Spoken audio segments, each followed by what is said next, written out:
इत्थे ही ठीक। अच्छा है नहीं ये है जी इनफिनिक्स। अच्छा किन्ने को डंगर है ने? माशाल्लाह है जनाब 110 डंगर। 5 भरा है कारोबार कर रहे ने डंगरां दा।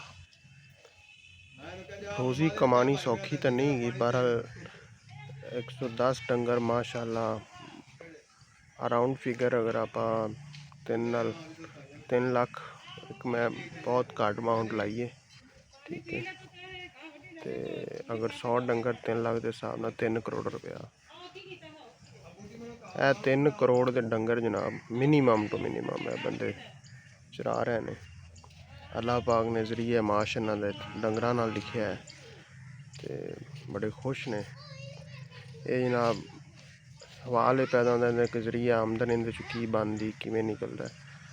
वो ये वे कि इन्हां दा दुद्ध भी जिहड़ियां मज्जां ने ठीक है 100 डंगर होवे 110 डंगर विचों 50-60 डंगर तो पक्का मिलता है। तो 50-60 डंगर का जिहड़ा दुद्ध है ना वो तुसीं अंदाज़ा जिहड़ा है ना कोई कमो बेश कोई 250-300 किलो किते नहीं गया दुद्ध ठीक है। तो मल्टीप्लाई कर लो 180 नाल दसन की जरूरत नहीं है किन्ने पैसे बनते हैं।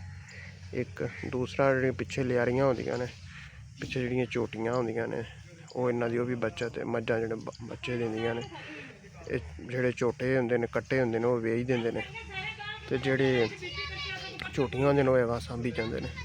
वो भी इन्हां दी बचत हर दूसरे तीसरे साल बाद वो बचत ही बचत है। जनाब कारोबार नाल बकरियां रखियां ने ना